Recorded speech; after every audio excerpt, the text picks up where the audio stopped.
दोस्तों, कल शाम जब मैं अपने ऑफिस से थका हारा घर पहुंचा, बच्चे चिल्ला रहे थे और घर में एक अजीब सी हलचल मची हुई थी। तभी मेरी वाइफ ने एकदम से बम फोड़ दिया। उसने कहा, सुनो, तुम्हारे लिए इनकम टैक्स डिपार्टमेंट से नोटिस आया है। मैं तो एकदम से हिल गया यार। सोचने लगा, ये क्या नया चक्कर है। दिमाग में आया यार, ये क्या नया चक्कर है। मैंने पूछा, किस नाम से आया है, कौन सी कंपनी। तो बोली, वो जो हमारी गोसेल वाली प्राइवेट लिमिटेड कंपनी है ना, उसके नाम से। अब कल तो मेरे पास नोटिस था नहीं। हाँ, ब्लिंकिट से कुछ सामान मंगाया था, उसके साथ गिफ्ट वाउचर जरूर आया था, लेकिन नोटिस नहीं।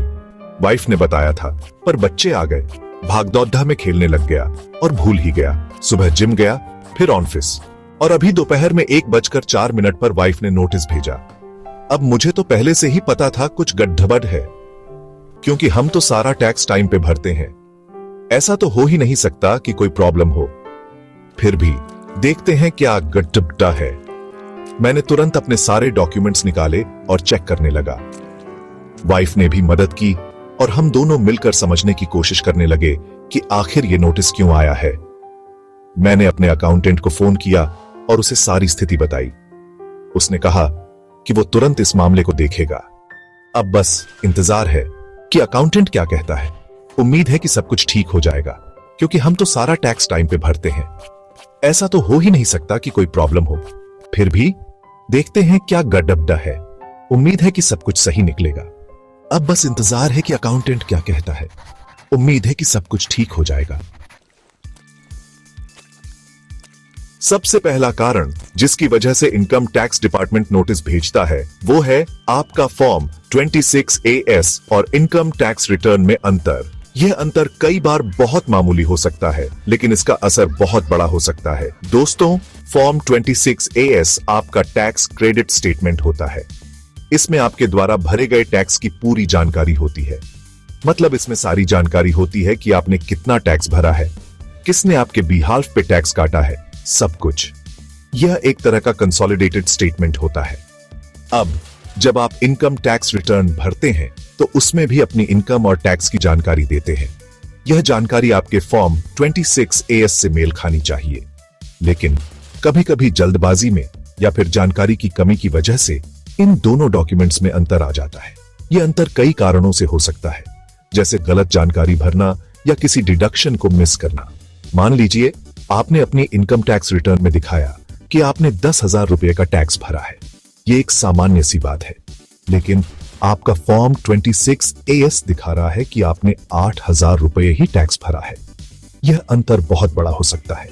तो भाई, यहां पर 2,000 रुपए का अंतर आ गया। यह अंतर इनकम टैक्स डिपार्टमेंट की नजर में आ सकता है, और इनकम टैक्स डिपार्टमेंट को यह बिल्कुल पसंद नहीं है। वे तुरंत आपको नोटिस भेज सकते हैं। ऐसी छोटी सी गलती भी आपको इनकम टैक्स डिपार्टमेंट के नोटिस का शिकार बना सकती है। यह नोटिस आपको बहुत परेशानी में डाल सकता है। इसलिए इनकम टैक्स रिटर्न भरने से पहले फॉर्म 26AS जरूर चेक कर लें। यह सुनिश्चित करें कि दोनों डॉक्यूमेंट्स में कोई अंतर ना हो। और हाँ, अगर फॉर्म 26AS में कोई गलती दिखे तो उसे तुरंत ठीक करवाएं। यह आपके लिए बहुत महत्वपूर्ण है, क्योंकि भाई, इनकम टैक्स डिपार्टमेंट से पंगा लेना बिल्कुल सही नहीं है। सही जानकारी भरें और बेफिक्र रहें। दोस्तों, दूसरा सबसे बेड़िया कारण जिसकी वजह से इनकम टैक्स डिपार्टमेंट नोटिस भेजता है, वो है TDS में गलती। TDS में गलती होने पर आपको नोटिस मिल सकता है, और यह बहुत ही आम समस्या है। अब आप सोच रहे होंगे कि ये TDS क्या बला है और ये इतना महत्वपूर्ण क्यों है। तो भाई, TDS का मतलब है टैक्स डिडक्टेड एट सोर्स। ये एक ऐसा तरीका है जिससे सरकार पहले ही आपकी इनकम से टैक्स काट लेती है। मतलब आपकी इनकम पर टैक्स काटने की जिम्मेदारी उस व्यक्ति या संस्था की होती है जो आपको पेमेंट कर रहा है। यह सुनिश्चित करता है कि टैक्स समय पर और सही तरीके से जमा हो। जैसे आपकी सैलरी से TDS काटता है आपका एम्प्लॉयर। यह एक ऑटोमेटिक प्रोसेस है, लेकिन इसमें गलती हो सकती है। अब कभी कभी TDS काटने में गलती हो जाती है। यह गलती कई कारणों से हो सकती है, जैसे गलत कैलकुलेशन या गलत इंफॉर्मेशन। हो सकता है TDS ज्यादा काट लिया गया हो या फिर कम। दोनों ही स्थितियों में आपको समस्या का सामना करना पड़ सकता है, या फिर हो सकता है टीडीएस काटा ही ना गया हो। यह स्थिति और भी गंभीर हो सकती है। ऐसे में जब आप इनकम टैक्स रिटर्न भरते हैं तो इनकम टैक्स डिपार्टमेंट को टीडीएस में गलती दिखाई देती है और फिर वो आपको नोटिस भेजते हैं। और भाई फिर क्या, फिर तो इनकम टैक्स डिपार्टमेंट आपको नोटिस भेज देता है। ये नोटिस मिलना किसी के लिए भी तनावपूर्ण हो सकता है। इसलिए हमेशा ध्यान रखें कि आपकी इनकम पर सही टीडीएस कट रहा है या नहीं। यह आपकी जिम्मेदारी है कि आप अपने टीडीएस को सही तरीके से वेरीफाई करें। अगर आपको टीडीएस में कोई गलती दिखाई दे तो तुरंत अपने एम्प्लॉयर या जिसने भी आपको पेमेंट किया है उसे बताएं। यह समस्या को जल्दी सुलझाने में मदद करेगा, क्योंकि भाई इनकम टैक्स डिपार्टमेंट के नोटिस से बचना बेहतर है। सही टीडीएस कटवाना और समय पर टैक्स भरना आपकी फाइनेंशियल हेल्थ के लिए बहुत महत्वपूर्ण है। दोस्तों, तीसरा कारण जिसकी वजह से इनकम टैक्स डिपार्टमेंट आपको नोटिस भेज सकता है वो है आपकी इनकम टैक्स रिटर्न में पूरी इनकम ना दिखाना। देखिए, इनकम टैक्स डिपार्टमेंट के पास आपकी सारी जानकारी होती है।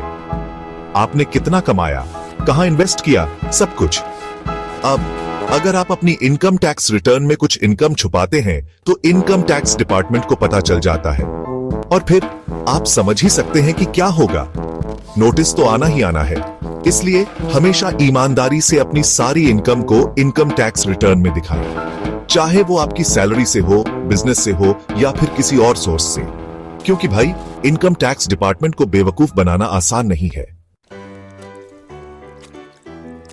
दोस्तों, चौथा कारण जिसकी वजह से आपको इनकम टैक्स डिपार्टमेंट का नोटिस आ सकता है वो है रैंडम स्क्रूटनी। अब ये रैंडम स्क्रूटनी क्या होता है?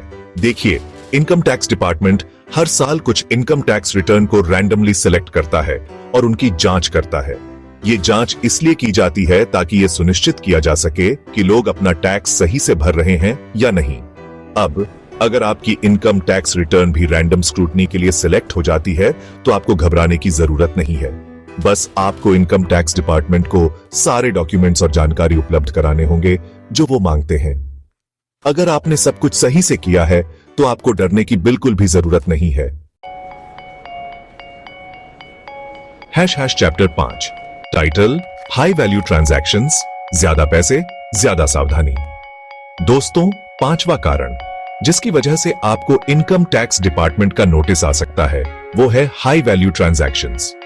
अगर आप ऐसे व्यक्ति हैं जो BDD बड़े लेन देन करते हैं तो आपको थोड़ा सावधान रहने की जरूरत है। देखिए, इनकम टैक्स डिपार्टमेंट को 2 लाख रुपए से ज्यादा के सारे लेन देन की जानकारी होती है, चाहे आपने प्रॉपर्टी खरीदी हो, ज्वेलरी खरीदी हो या फिर कोई और बड़ी खरीदारी की हो। अब अगर आप ऐसी कोई भी हाई वैल्यू ट्रांजैक्शन करते हैं और उसकी जानकारी इनकम टैक्स डिपार्टमेंट को नहीं देते हैं तो आपको नोटिस आ सकता है। इसलिए हमेशा याद रखें कि बड़ी लेन देन की जानकारी इनकम टैक्स डिपार्टमेंट को देना बहुत जरूरी है। Chapter 6 title, self assessment tax, भूल गए तो गया। दोस्तों, छठा कारण जिसकी वजह से आपको इनकम टैक्स डिपार्टमेंट का नोटिस आ सकता है वो है सेल्फ असेसमेंट टैक्स ना भरना। अब ये सेल्फ असेसमेंट टैक्स क्या होता है? देखिए, कभी कभी ऐसा होता है कि आपकी कुछ इनकम ऐसी होती है जिस पर टीडीएस नहीं कटता है। जैसे अगर आप फ्रीलांसर हैं तो आपकी इनकम पर टीडीएस नहीं कटता है। ऐसे में आपको खुद ही अपना टैक्स कैलकुलेट करके सरकार को भरना होता है। इसे ही सेल्फ असेसमेंट टैक्स कहते हैं। अब अगर आप सेल्फ असेसमेंट टैक्स भरना भूल जाते हैं तो इनकम टैक्स डिपार्टमेंट आपको नोटिस भेज सकता है। इसलिए हमेशा ध्यान रखें कि अगर आपकी इनकम पर टीडीएस नहीं कटता है तो आपको खुद ही सेल्फ असेसमेंट टैक्स भरना होगा। 7 टाइटल, फॉरेन इनकम, विदेश से कमाई, नियम से बताई। दोस्तों, 7वां और आखिरी कारण जिसकी वजह से आपको इनकम टैक्स डिपार्टमेंट का नोटिस आ सकता है वो है फॉरेन इनकम को छुपाना। अगर आप विदेश में भी कमाई करते हैं तो आपको उस इनकम को भी अपनी इनकम टैक्स रिटर्न में दिखाना होगा। फॉरेन इनकम को इनकम टैक्स रिटर्न में दिखाने के लिए आपको फॉर्म 67 भरना होता है। अगर आप फॉरेन इनकम को छुपाते हैं या फिर फॉर्म 67 नहीं भरते हैं तो आपको इनकम टैक्स डिपार्टमेंट का नोटिस आ सकता है। इसलिए हमेशा याद रखें कि चाहे आप भारत में कमाई करें या फिर विदेश में, आपको अपनी सारी इनकम की जानकारी इनकम टैक्स डिपार्टमेंट को देनी होगी। चैप्टर outro टाइटल नोटिस से बचने के लिए तैयार रहे। तो दोस्तों, ये थे 7 मुख्य कारण जिनकी वजह से आपको इनकम टैक्स डिपार्टमेंट का नोटिस आ सकता है। अगर आप इन सभी बातों का ध्यान रखेंगे तो आप इनकम टैक्स डिपार्टमेंट के नोटिस से बच सकते हैं। और हाँ, अगर आप चाहते हैं कि मैं एक अलग से वीडियो बनाऊं जिसमें मैं बताऊं कि सैलरीड लोग कैसे इनकम टैक्स डिपार्टमेंट के नोटिस से बच सकते हैं, तो मुझे कमेंट में जरूर बताएं। याद रखिए, टैक्स भरना हम सभी की जिम्मेदारी है, लेकिन साथ ही हमें अपने हे क्यू के लिए भी रेडी रहना चाहिए। अगर आपको लगता है कि आपके साथ अन्याय हुआ है, तो आप इनकम टैक्स डिपार्टमेंट में अपनी बात रख सकते हैं।